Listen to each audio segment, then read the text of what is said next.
चलिए फिर शुरू कर रहे हैं। अब हम आज हम एक्सरसाइज की ओर बढ़ेंगे। तू होगा बड़ा पागल, तूने मुझको है चुना, कैसे तूने अनकहा, तूने अनकहा सब सुना। देखो बच्चों, पहला क्वेश्चन वेरी गुड क्वेश्चन, सबसे बेहतरीन क्वेश्चन आपका पहला क्वेश्चन ही है। ठीक है, कहता है a piece of wire of resistance R is cut into 5 pieces. एक तार है हमारी, उसकी रेजिस्टेंस है आर, इसको हमने 5 इक्वल पार्ट्स में डिवाइड कर दिया। हमने इसको क्या कर दिया, 5 इक्वल पार्ट्स में डिवाइड कर दिया, और फिर जो हमारे 5 इक्वल पार्ट्स हैं उनको हमने पैरेलल में लगा दिया।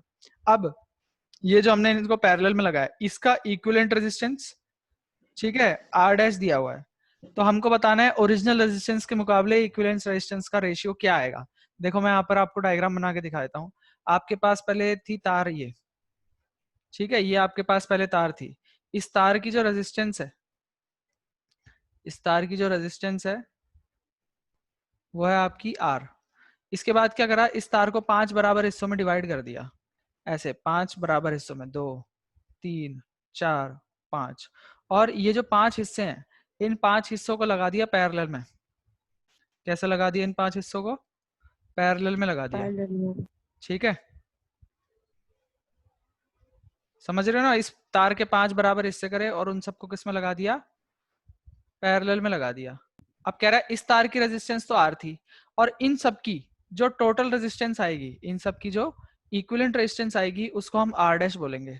ठीक है, इसको हम क्या बोलेंगे, आर डैश। इक्विवेलेंट रेजिस्टेंस जो होगी हमारी, वो क्या है, आर डैश है इस कॉम्बिनेशन की। अब हमको बताना है आर अपॉन आर डैश की वैल्यू क्या होगी। हमको क्या बताना है कि आर अपॉन आर डैश की वैल्यू क्या होगी। ये बात आई समझ में? हाँ इसको मैं मान लेता हूं केस 1, इसको मैं मान लेता हूं केस 2। तो देखो अगर मैं केस 1 की बात करूं, केस 1 की जो तार है, इसकी रेजिस्टेंस है हमारे पास आर। इसकी रेजिस्टेंस क्या है, आर दी हुई है हमें। इसकी लेंथ को हम मान लेते हैं एल है, इसकी लेंथ को हम क्या मान लेते हैं, एल है। ठीक है, अच्छा, इसका जो एरिया है, इसके एरिया को मैं मान लेता हूं ए। एरिया को मैंने क्या मान लिया, ए। तो पूरा जो पूरा इसकी लिखना पड़ेगा सीधा, है, पूरा पूरा लिखना पड़ेगा, रेजिस्टेंस, लेंथ और एरिया। हाँ ठीक है। और रेजिस्टिविटी जो है, रेजिस्टिविटी इसको मान लिया रो। तो जब हम इसकी रेजिस्टेंस की बात करेंगे तो वो आएगा R is equal to rho L by A, ये इसकी रेजिस्टेंस होगी। ठीक है, अब अगर मैं केस 2 की बात करूं,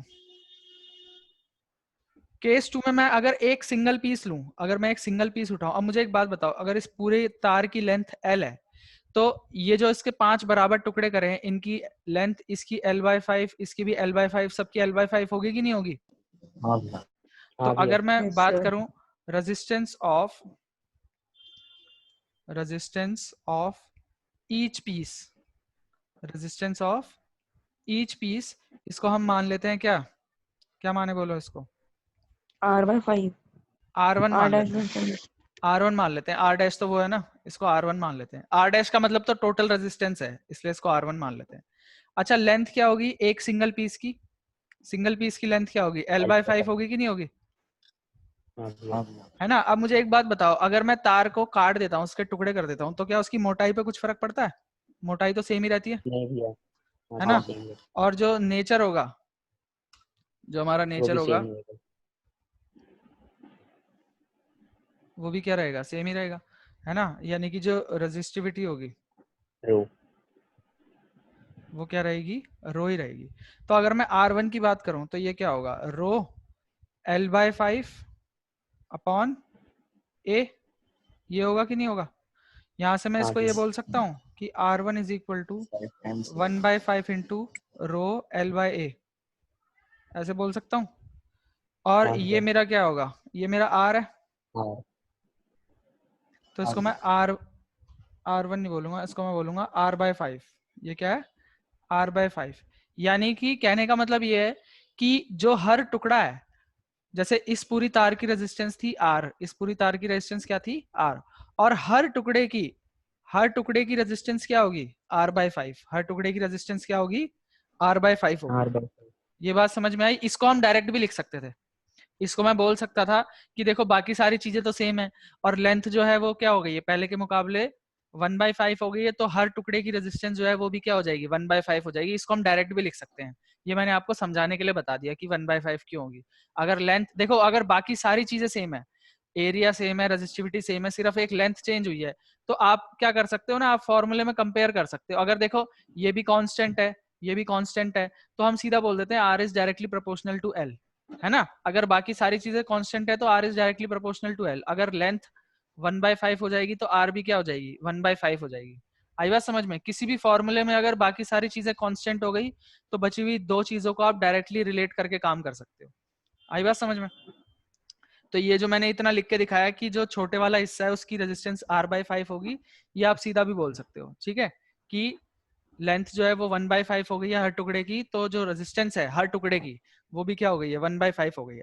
अब मुझे एक बात बताओ, मुझे इससे बात नहीं करनी, मुझे तो बात करनी है इक्विवेलेंट रेजिस्टेंस से, है ना। मेरे को R/R' की बात करनी थी, मेरे को R/R' की बात करनी थी, तो मैं R' निकालूंगा। R' क्या होगा,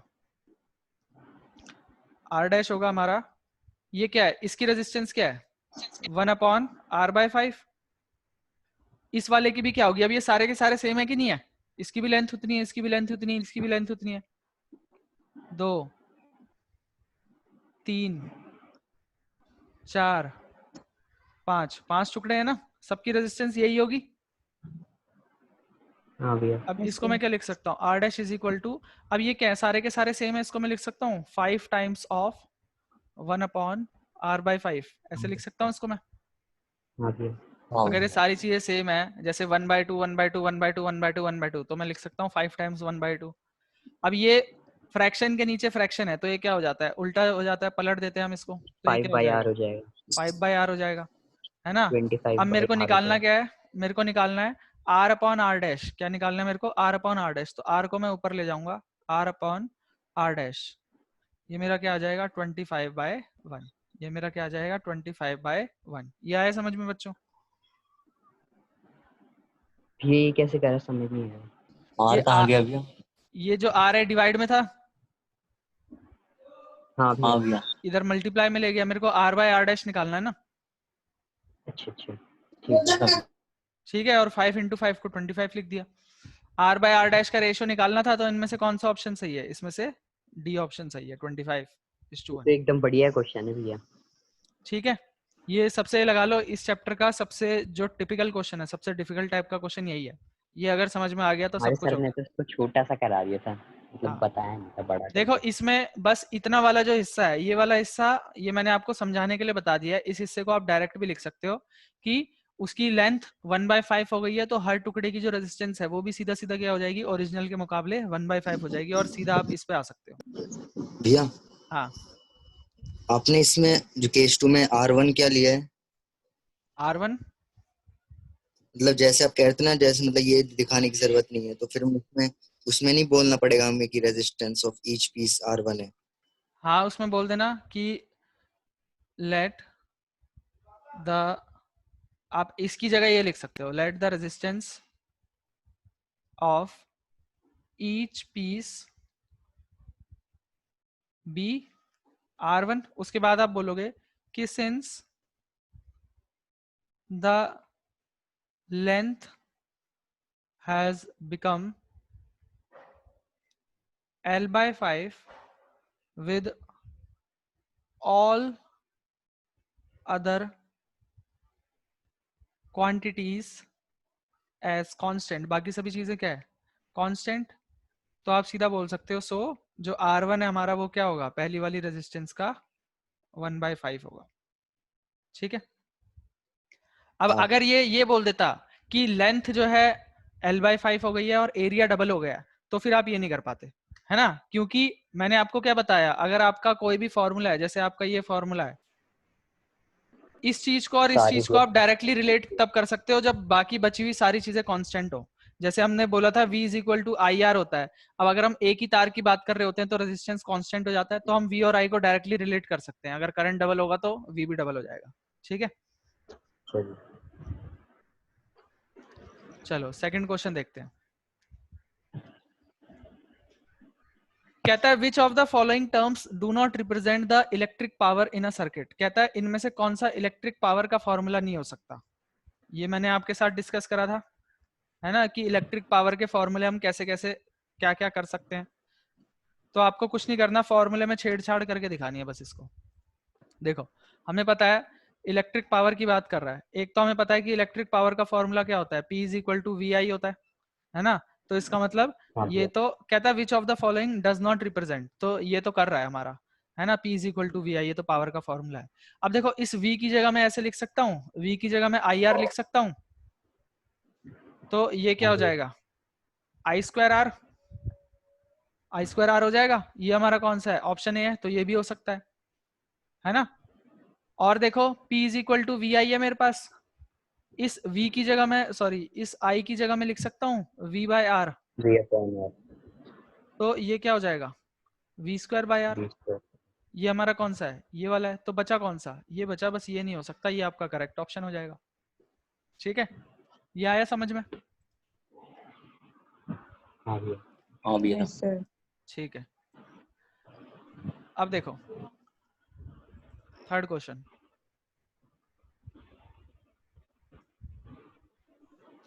ये कहता है एक इलेक्ट्रिक बल्ब है जिसकी रेटिंग है 220 वोल्ट और पावर दी हुई है, ठीक है। और दूसरा है एक इलेक्ट्रिक बल्ब है जिसकी पावर हमें दी है 220 वोल्ट, सॉरी ये तो पोटेंशियल डिफरेंस है, पोटेंशियल डिफरेंस हमें जी। दिया है 220 वोल्ट और पावर हमें दी है 100 वॉट।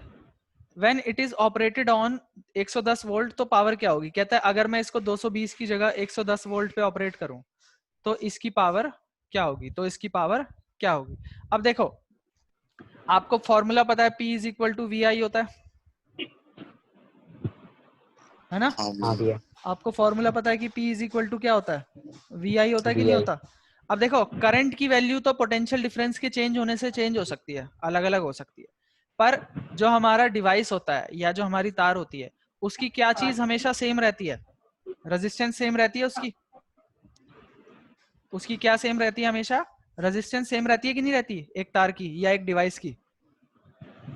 अगर सेम ही सर्किट की बात कर रहे हैं हम, जैसे ओम्स लॉ में हमने क्या पढ़ा था, V is directly proportional to I, और R जब हम एक ही तार की बात कर रहे होते हैं, जब तक हम तार चेंज नहीं करते या उसकी लेंथ और एरिया चेंज नहीं करते तब तक रेजिस्टेंस तो सेम ही है ना। अब इस बल्ब की जो रेजिस्टेंस है, हर डिवाइस की अपनी रेजिस्टेंस होती है, तो रेजिस्टेंस तो सेम ही रहेगी ना, रहेगी कि नहीं रहेगी, भैया बता दो। हमने तो उसमें ये भी पढ़ा था ना कि आई स्क्वायर के भी डायरेक्टली प्रोपोर्शनल होता है। क्या प्रोपोर्शनल होता है स्क्वायर के, मतलब वही वो V। बेटा हीट होती है आई स्क्वायर का डायरेक्टली प्रोपोर्शनल, है ना। आई बात समझ में ललित। एक और बार समझा दो भैया। जो तुम आई स्क्वायर कह रहे हो, आई स्क्वायर के डायरेक्टली प्रोपोर्शनल तो हीट होती है ना, यहाँ पे हम हीट की बात थोड़ी कर हाँ रहे हैं। नहीं भैया वो तो समझ में आ गया हाँ क्वेश्चन। क्वेश्चन में मैं देखो ये कह रहा हूँ, मेरे कहने का मतलब बस ये है, मैं इसको सीधा फॉर्मूला लेके भी आपको करवा सकता हूँ, पर मैं आपको ये बता रहा हूँ कि जैसे पावर के मेरे पास फॉर्मूला, पावर का फॉर्मूला मेरे पास ये भी है, पावर का फॉर्मूला मेरे पास ये भी है, और पावर का फॉर्मूला मेरे पास ये भी है, तो हम कौन सा फॉर्मूला यूज करें। देखो P और V की बात हो रही है, तो P और V इसमें भी है और P और V इसमें भी है, इसमें तो P और V है ही नहीं, तो इसका तो चलो आप यूज नहीं करोगे। इसमें भी P और V है और इसमें भी P और V है, तो मैं आपको ये समझाने की कोशिश कर रहा हूँ कि आपको कौन सा फॉर्मूला यूज करना है, ये आपको कैसे पता चलेगा। ठीक है, देखो हम इस फॉर्मूले का यूज करके भी सवाल कर सकते हैं, इसका भी यूज करके कर सकते हैं। ठीक है, अब हमें कौन सा करना है, देखो हमें यहाँ पर इसका इस्तेमाल नहीं करना। क्यों नहीं करना, क्योंकि करंट की वैल्यू चेंज हो जाती है पोटेंशियल डिफरेंस के चेंज होने के साथ। हमें ओम्स लॉ में हमने पढ़ा है ना, अगर V चेंज होगा तो I भी चेंज हो जाएगा। हाँ तो भैया। दोनों केस में V तो चेंज हो रहा है, V के चेंज होने से I भी चेंज हो जाएगा, इसलिए हम इसका यूज नहीं करेंगे। हमेशा सेम क्या रहेगा, जो हमारा बल्ब है उसकी रेजिस्टेंस सेम रहेगी ना, हमेशा हाँ रेजिस्टेंस भैया कांस्टेंट R रहेगी, कांस्टेंट तो हम रहेगा इस हमेशा। वाले फॉर्मूले का यूज करेंगे। हमें पता है कि P is equal to V square upon R होता है। ठीक है, अब मैं इसमें अगर पहले वाले केस में पुट करूंगा तो ये हो जाएगा 220, सॉरी पावर की जगह क्यों लिख रहा हूं मैं 220, ये हो जाएगा पावर क्या है 100, V है 220 का स्क्वायर अपॉन R, यहाँ से R की वैल्यू क्या आ जाएगी 220 का स्क्वायर बटे 100। अब r की वैल्यू आ गई, तो r की वैल्यू लेके मैं इसमें काम कर सकता हूँ। p is equal to V square by R होता है। p की वैल्यू मैं निकाल लूंगा कैसे, v क्या है मेरा 110 का स्क्वायर, और r क्या है 220 का स्क्वायर बटे में 100।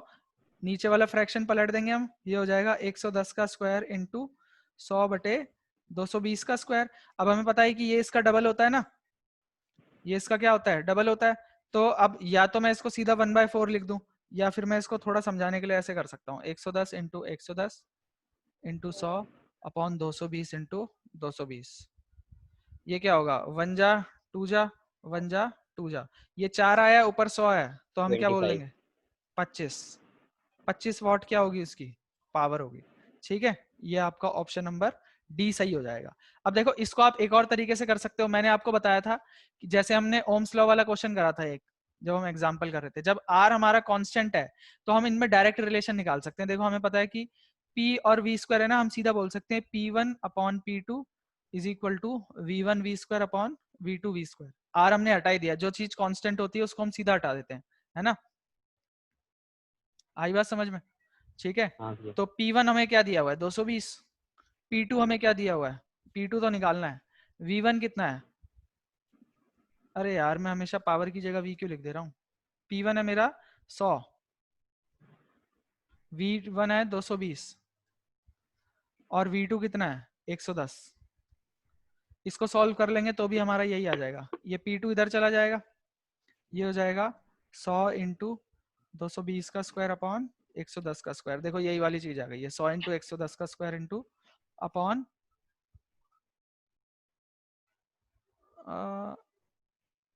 ये क्या है, तो उल्टा आ रहा है,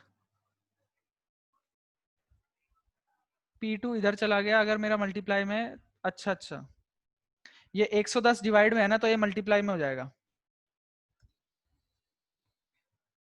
100 ऊपर ऐसा ही है, 110 डिवाइड में था तो ऊपर मल्टीप्लाई में चला जाएगा, 220 मल्टीप्लाई में था तो ये नीचे डिवाइड में चला जाएगा। ये देखो यही एक्सप्रेशन आ गई, इसको हम सॉल्व कर लेंगे तो हमारा 25 वॉट आ जाएगा। यहाँ से आप इसको डायरेक्ट भी कर सकते हो, ठीक है, ये फॉर्मूला यूज करके। ये क्लियर हुआ सबको? भैया हाँ रेजिस्टेंस कांस्टेंट दी हुई थी क्वेश्चन में। कांस्टेंट दी नहीं हुई थी, छुपी हुई थी। छुपी हुई इसलिए थी क्योंकि हम एक ही इलेक्ट्रिक बल्ब की बात कर रहे हैं। हम क्या कर रहे हैं, एक ही इलेक्ट्रिक ठीक है बल्ब भैया। की बात कर रहे हैं, हमने बल्ब चेंज नहीं करा। अगर एक बार बोलता कि एक बार आपके पास अगर आपसे ये बोलता कि एक बल्ब है जिसको हमने इस लाइन में लगाया है और उसकी पावर इतनी है, और एक फ्रिज है जिसको हमने इस लाइन में लगाया है, उसकी पावर क्या होगी। अब देखो डिवाइस अलग हो गए ना, यहाँ पर ये बल्ब की बात हो रही है और यहाँ पर फ्रिज की, तो बल्ब और फ्रिज दोनों की रेजिस्टेंस अलग अलग हो सकती है, पर वही बल्ब यहाँ भी लगा है और वही बल्ब यहाँ भी लगा है, तो रेजिस्टेंस तो सेम ही होगी ना उसकी। ठीक है भैया। ठीक है, अब देखो क्वेश्चन नंबर 4।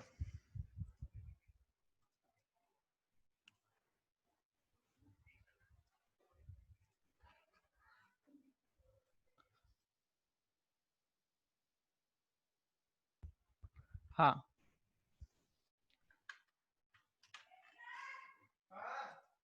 ये देखो, ये कहता है दो कंडक्टिंग वायर्स है हमारे पास सेम मटेरियल की।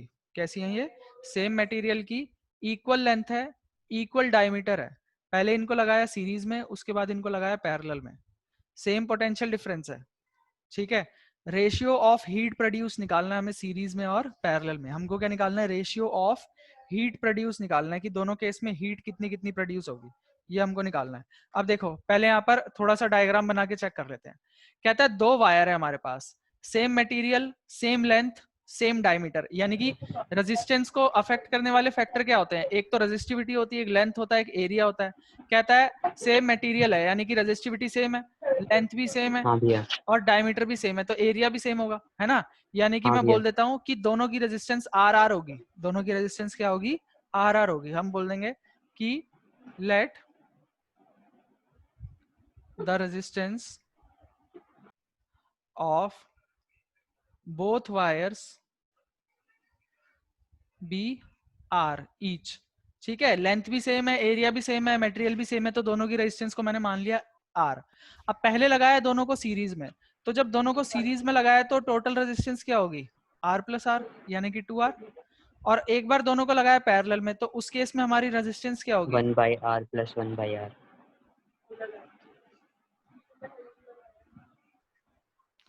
रेजिस्टेंस क्या होगी हमारी 1/RP is equal to 1/R plus 1/R 1 by यानी कि 2/R। तो हमारी RP क्या आ जाएगी R/2 R/2। R/2 ओम। ये हमारा रेजिस्टेंस है जब उनको पैरेलल में लगाया, और ये हमारी रेजिस्टेंस है जब उनको सीरीज में लगाया। यहाँ तक की बात हुई, पहले लगाया सीरीज में फिर लगाया पैरेलल में। अब देखो कहता है पोटेंशियल डिफरेंस भी क्या है, सेम है। पोटेंशियल डिफरेंस क्या है दोनों केस में, सेम है। दोनों केस में पोटेंशियल डिफरेंस क्या है, सेम है। ठीक है, आपको निकालना है ratio of heat produced in series and parallel. आपको क्या निकालना है, रेशियो निकालना है, यानी कि हीट प्रोड्यूस कितनी हुई सीरीज कॉम्बिनेशन में और हीट प्रोड्यूस कितनी हुई पैरेलल कॉम्बिनेशन में। ठीक है, हीट प्रोड्यूस कितनी हो रही है सीरीज में और हीट प्रोड्यूस कितनी हो रही है पैरेलल में। अब देखो हम यहाँ पर फॉर्मूला कौन सा यूज करेंगे, देखो मेरे को हीट के फॉर्मूले पता है क्या क्या। हीट के फॉर्मूले हमें क्या क्या पता है, एक तो हमें हीट का सबसे मेन फॉर्मूला पता है I²RT, I²RT। है ना। अब देखो इसमें I²RT में मेरे पे I की बात करता है। अब देखो मेरे को I के बारे में कुछ नहीं पता, मैंने रेजिस्टेंस तो निकाल ली, इसकी भी निकाल ली, इसकी भी VIT निकाल के ली, ऊपर से। तो मेरे को रेजिस्टेंस के बारे में पता है। और उसने बोला कि पोटेंशियल डिफरेंस दोनों केस में सेम है, तो मेरे को पोटेंशियल डिफरेंस के बारे में भी पता है, तो मैं इसका तो यूज नहीं करूंगा। अब देखो हमें एक और फॉर्मूला पता है, H का क्या होता है, VIT। V²T/R होता है। VIT में भी देखो VIT भी होता है, पर VIT में भी करंट आ गया ना, करंट के बारे में हमें नॉलेज नहीं है। इस क्वेश्चन में हमें अच्छा करंट की जी। नॉलेज नहीं है, हमें नॉलेज है रेजिस्टेंस की और हमें नॉलेज है पोटेंशियल डिफरेंस की, क्योंकि उसने बोल दिया है कि सेम पोटेंशियल डिफरेंस है। तो हम इसका भी यूज नहीं कर सकते, करंट की नॉलेज नहीं है, इसका यूज भी नहीं कर सकते, करंट की नॉलेज नहीं है। इसका यूज कर सकते हैं क्योंकि हमें रेजिस्टेंस की नॉलेज है और हमें पोटेंशियल डिफरेंस की नॉलेज है, और दोनों को लगाया सेम टाइम के लिए है। दोनों को लगाया तो क्या है, सेम टाइम के लिए लगाया। ठीक है, तो अब हम ये निकाल लेंगे, इसका यूज कर लेंगे। HS क्या होगा, HS हमारा होगा V²। ये यहाँ पे ये कहाँ लिखा हुआ है कि सेम टाइम के लिए लगाया है? सेम टाइम के लिए two conducting wire same material equal length equal diameter, पहले लगाया सीरीज में और फिर लगाया पैरेलल में, सेम पोटेंशियल डिफरेंस। अब ये इसने बताया नहीं है, पर मेरे हिसाब से टाइम तो हम सेम ही लेंगे। अब टाइम भी अलग लेने लग जाएंगे तो फिर हमारे पास कोई फॉर्मूला ही नहीं बचेगा। जितनी देर के लिए सीरीज में लगाया होगा उतनी देर के लिए पैरेलल में भी लगाया होगा हमने। ठीक एक है बात सर। बताओ, टाइम के बारे में तो हमको पता ही है ना यार, जो चीज ज्यादा देर के लिए लगाएंगे उसमें तो फिर ज्यादा गर्मी हो ही जाएगी। तो अगर कंपैरिजन करना है तो टाइम तो कम से कम सेम ही रखना पड़ेगा ना। जो हाँ है भैया। भैया ये सब चीज सेम है इनका। हाँ, अब देखो ये V² है क्योंकि पोटेंशियल डिफरेंस सेम है, टाइम भी सेम है, और रेजिस्टेंस क्या होगी सीरीज वाली। इसमें हम बात करेंगे V²T, और रेजिस्टेंस क्या होगी पैरेलल वाली। अब देखो पुट करके देख लेंगे, HS/HP। अब फ्रैक्शन नीचे वाला उल्टा कर देंगे, ये हो जाएगा V²T/RS। क्या है, RS है हमारा 2R, और ऊपर आ जाएगा RP। RP क्या है हमारा R/2 हाँ भैया। Upon V²T। अब देखो V²T से V²T पूरा कट जाएगा, R से R कट जाएगा, मेरे पास क्या बचेगा, मेरे पास बचेगा 1/2। 1/2/2। इसको मैं ऐसे लिख सकता हूँ और ये भी उल्टा हो जाएगा मेरा, यानी कि 1/4। तो HS/HP क्या आया 1/4। तो 1:4। हम कह सकते हैं कि सीरीज और हीट प्रोड्यूस्ड इन पैरेलल, इसका रेशियो क्या है 1:4। ठीक है, इसका रेशियो क्या इस है हमारा, चैप्टर को तो बार बार पढ़ना होगा, ये बढ़िया हाँ क्वेश्चन है इसमें। 1:4 का रेशियो आएगा हमारा। ये क्लियर है। फिर हाँ टाइम भैया। के लिए कुछ लिखना नहीं पड़ेगा। हाँ, टाइम के लिए लिख टाइम देना, के लिए लेट कर लेना कि दोनों को सेम टाइम के लिए यूज करा होगा हमने। अच्छा रेजिस्टेंस और टाइम को एक ही साथ लिख देंगे। हाँ ठीक है, ये समझ में आया बाकी बच्चों को। सचिन सर बढ़िया तरीके से।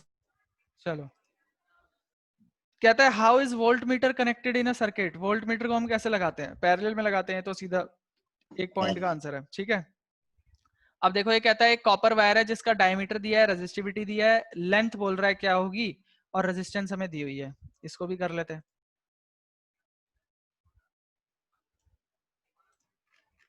ये देख लो।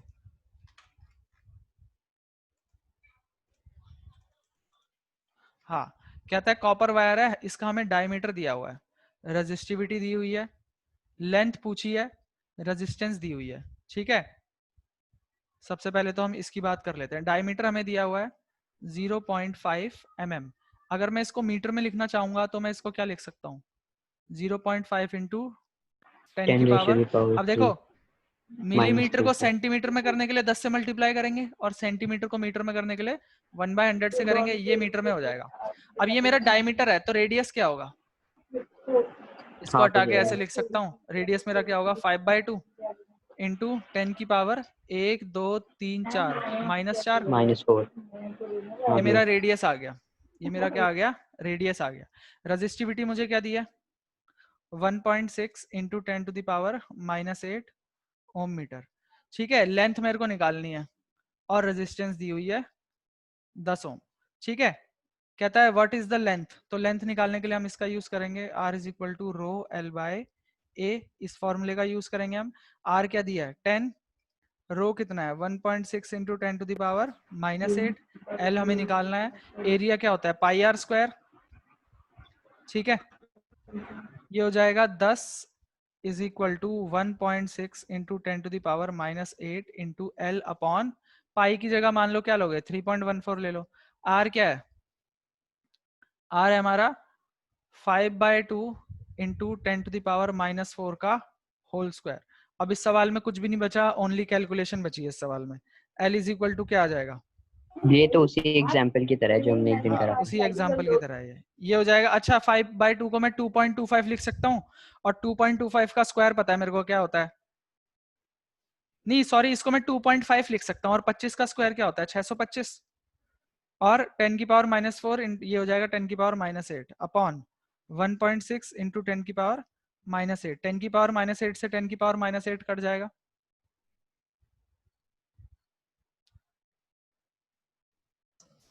हाँ भैया। ठीक है सचिन। ठीक है, अब इसके बाद हम क्या करेंगे, इस पॉइंट को हटाया नीचे 2 जीरो लग गए, इस पॉइंट को हटाया नीचे 2 जीरो लग गए, इस पॉइंट को हटाया ऊपर 1 जीरो लग गया। अब थोड़ी सफाई कर लेते हैं, ये 2 ये जीरो कहाँ से पर भी है भैया? 2 जीरो कट गए, क्या कह रहे हो, कुछ नहीं भैया। हाँ, L आ 10 जाएगा की मेरा जगह। क्या 314 इंटू 625 अपॉन 16 इंटू 100। अब इसको सिंप्लीफाई करना है आपको, इसका मेरे ख्याल से 122.5 आता है आंसर। ठीक है, भैया करके चेक कर लेना। हाँ एक बार ऊपर करना। हाँ ऊपर करना है एक बार। ये लो, ये रेडियस बताना कैसे आया 5/2 और 10। देखो डायमीटर मेरे को दिया है 0.5 मिलीमीटर। ठीक है, पहले तो मैं मिलीमीटर को मीटर में चेंज कर रहा हूं, पहले तो मैंने पॉइंट हटाया नीचे जीरो लगाया। ठीक है, इसके बाद पहले मिलीमीटर को सेंटीमीटर में चेंज करने के लिए 1/10 से मल्टीप्लाई करा और फिर सेंटीमीटर को मीटर में चेंज करने के लिए 1/100 से मल्टीप्लाई करा। ये क्या हो गया 5 इंटू 10 की पावर 1 2 3 4 10 की पावर -4 ऊपर जाके। अब ये तो डायमीटर है, रेडियस क्या होगा 5/2 हो जाएगा। अच्छा ठीक है भैया 5/2 ठीक है भैया। ठीक है, क्लियर है क्वेश्चन एक सबको, बार लास्ट में करना।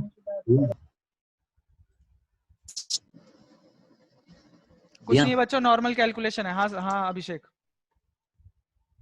भैया इसमें कहते हैं हमें थोड़ी कैलकुलेशन करनी जरूरी है, अगर हम सीधा आंसर लिख दें याद करके तो फिर उससे कुछ नंबर तो नहीं कटेंगे? बेटा एक बार बताओ, यहाँ पे आने तक क्या मैंने किसी कैलकुलेटर का यूज करा, सिर्फ मैं चीजों को काटे जा रहा हूँ और ये कोई मुश्किल कैलकुलेशन नहीं है ये जो आपके पास आई है।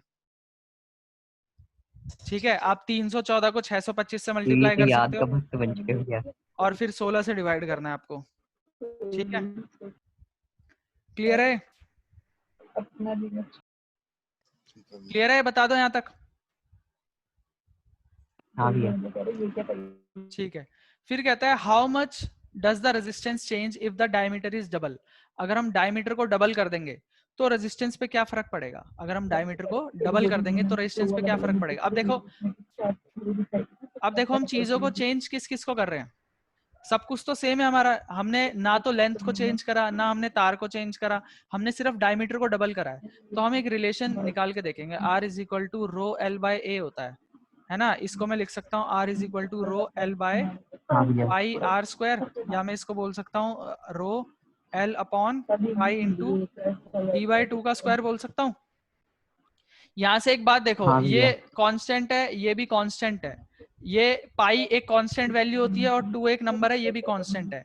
यहाँ से मुझे मिलेगा inverse. R is inversely proportional to D का square. R is inversely proportional to D का स्क्वायर। अब अगर D की जगह मैं 2D कर दूं, अगर मैं D की जगह 2D कर दूं तो 2D का स्क्वायर हो जाएगा, ये मेरा क्या हो जाएगा 4D स्क्वायर। हाँ भैया 4D स्क्वायर, ये मेरा पहले वाला R है। तो इसका मतलब मेरी जो 1/4 नई हो जाएगा। रेजिस्टेंस है वो पहले के मुकाबले क्या हो जाएगी 1/4 हो जाएगी कि नहीं हो जाएगी? 1/4। जो हमारी नई रेजिस्टेंस है वो क्या हो जाएगी पहले के हाँ मुकाबले भैया 1/4 हो जाएगी। आप बोलोगे so the new resistance will be 1/4 of the previous one। ये बात आई समझ में? डायमीटर के अलावा सारी चीजें ये हम कांस्टेंट है। हाँ अभिषेक क्या कह रहे हो? मैं कह रहा था भैया R की जगह हमने मतलब R किसकी जगह लिखा है? आर तो रेजिस्टेंस है। हाँ भैया नीचे नहीं लिखा R1 is equal to 1/4 of R, तो R की जगह ये मतलब पुराना किसकी वाला जगह वो है लिखा? ना, ये 1/d² की जगह लिख दिया ये इसकी जगह। ठीक है भैया। ठीक है, ये क्लियर है यहाँ तक सबको? सचिन, भैया एक पंकज, बार वो मानव, बता दो ऊपर करके थोड़ा। कौन सा? Yes sir. ये यहाँ पे जो 2 हमने 2 क्यों हटा दिया यहाँ से? कहाँ से? D/2 जो था। 2 एक कांस्टेंट वैल्यू है ना, नंबर है ना, 2 कांस्टेंट नहीं है। हाँ अच्छा ठीक हम है। सारी कांस्टेंट वैल्यू को हटा दे रहे हैं, ये भी कांस्टेंट है, ये भी कांस्टेंट है, पाई भी एक कांस्टेंट वैल्यू है, इसकी भी फिक्स वैल्यू होती है, और 2 हाँ भी कांस्टेंट है। 2.14 ठीक जो है भैया। वेरिएबल हैं, वेरिएबल्स के बीच में रिलेशन लिख रहे हैं सिर्फ। ठीक है, ठीक है भैया। अब देखो क्वेश्चन नंबर 7 कहता है कि the values of I, current की वैल्यूज और पोटेंशियल डिफरेंस की वैल्यूज हमें दी हुई हैं। तो इसमें कुछ नहीं करना, आपको बस ग्राफ बनाना है अपना। आई की वैल्यूज दी हैं, वी की वैल्यूज दी हैं, इनको पॉइंट ले लेना, ठीक है, और पॉइंट प्लॉट कर देना, आपका सीधा ऐसा वाला ग्राफ बनेगा जैसा ओम्स लॉ ने सिखाया था हमको, ये वाला यूनिफॉर्म ग्राफ भैया। यूनिफॉर्म ग्राफ बनेगा। ठीक है, वही पॉइंट्स लेने हैं भैया जो दे रखे हैं। हाँ जो दे रखे हैं यही पॉइंट लेने हैं। इनको एक्स एक्सिस पे रख लेना, आई वालों को, वी वालों को वाई एक्सिस पे रख लेना, ये एक्स कोऑर्डिनेट हो जाएंगे, ये वाई कोऑर्डिनेट हो जाएंगे, पॉइंट पॉइंट बन जाएगा आपका, पॉइंट को प्लॉट कर देना। ठीक है, क्लियर है यहाँ भैया तक? रेजिस्टेंस निकालना है। और उसके बाद रेजिस्टेंस निकाल लेना। रेजिस्टेंस तो किसी भी उससे निकाल लोगे तुम, ये आई दे रखा है, ये वी दे रखा है। ठीक है, ठीक ये है इसमें भैया। एक उसका रेजिस्टेंस निकालना है। बेटा कहीं से भी निकाल लोगे सेम ही आएगा, हमेशा सेम आएगा। अच्छा ये ठीक है देखो भैया। किसी भी वैल्यू से निकाल लो, चाहे मैं बोलूँ 1.6 डिवाइडेड बाय 0.5, 3.2 आया। अगर मैं बोलूँ 3.4 डिवाइडेड बाय 1, ये भी 3.4 आया। 6.7 डिवाइडेड बाय 2, ये भी 3.4 के आसपास ही आया। 10.2 डिवाइडेड बाय 3, ये भी 3.4 के आसपास ही आया, है ना? तो ये सबका आंसर 3.4 ही आएगा। ठीक है भैया। अब देखो क्वेश्चन नंबर 8 कहता है 12 वोल्ट की बैटरी को हमने लगाया है एक अननोन रजिस्टर के पास। इसको यहां ले चलते हैं।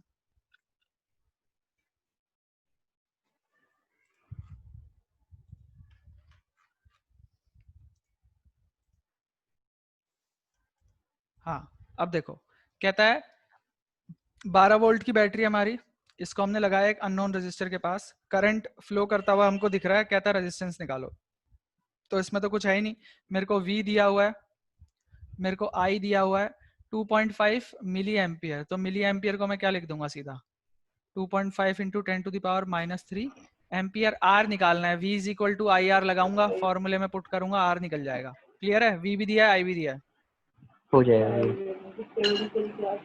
क्वेश्चन नंबर 9 देखो, 9 में कहता है V हमें दिया हुआ है, ये इतने सारों के साथ हमने सीरीज में लगाया, ठीक है, ये भी है। कहता है कितना करंट फ्लो करेगा इस वाले रजिस्टर के पास। तो जितना सब में करंट फ्लो कर रहा होगा उतना ही इसमें भी फ्लो कर उतना रहा ही होगा। होएगा हाँ भैया। ठीक तो है, तो सीरीज पहले में। टोटल रेजिस्टेंस निकाल लोगे आप, और फिर टोटल पोटेंशियल डिफरेंस दिया हुआ है। ठीक है, सीरीज में लगे हैं तो टोटल रेजिस्टेंस क्या आ जाएगी 0.2 प्लस 0.3 प्लस 0.4 प्लस 0.5 प्लस 12, ये क्या आ जाएगा 13.4 आएगी शायद। 5 1.4। ठीक है, पोटेंशियल डिफरेंस भी दिया हुआ है 9 वोल्ट। करंट निकाल लेना यहाँ। अच्छा 12 भी है ना। हाँ ठीक है, जो करंट आएगा वही करंट इसके पास भी फ्लो कर रहा होगा। आई बात समझ में? हाँ भैया। अब देख लो क्वेश्चन नंबर 10 भी एक अच्छा क्वेश्चन है।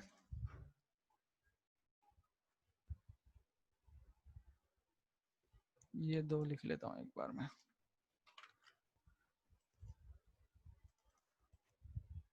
ये देखो अब कहता है कि 176 ओम वाले मेरे को कितने रजिस्टर लगाने पड़ेंगे, how many in parallel are required to carry 5 ampere of current in a 220 volt line. देखो इसका डायग्राम बनाना बहुत जरूरी है। मेरे पास 176 वाले बहुत सारे रजिस्टर है, एक मान लो ये है, इसकी रेजिस्टेंस 176 है, ऐसी एक और है 176 वाला, एक और है।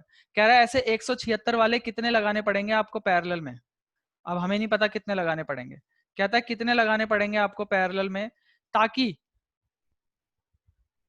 जो करंट है मेरे को 5 एम्पियर का मिले। 220 वोल्ट की लाइन है और करंट कितना चाहिए मुझे, 5 एम्पियर का चाहिए। करंट कितना चाहिए मुझे, 5 एम्पियर का चाहिए। तो कहता है ऐसे कितने रजिस्टर लगाने पड़ेंगे आपको इसमें, ये बताओ हमें।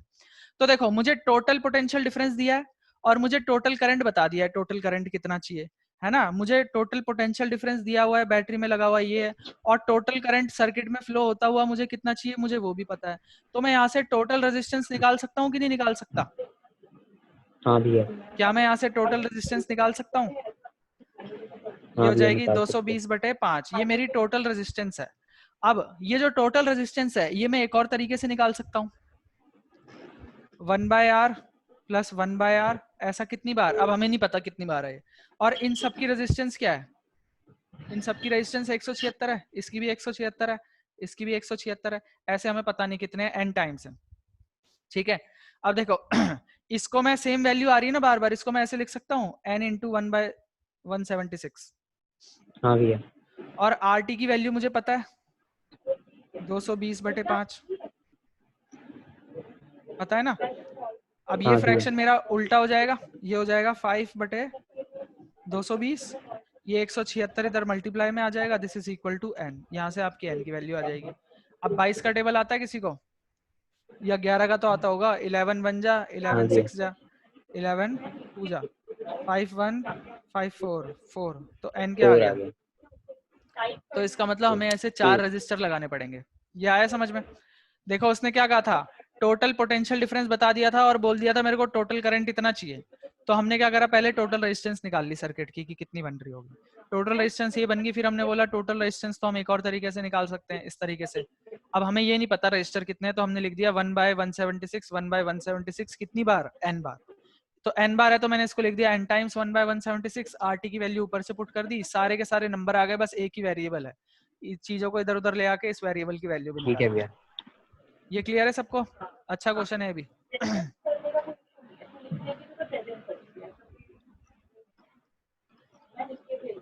12वां नहीं करवाया, 11वां कहता है show how you would connect 3 register.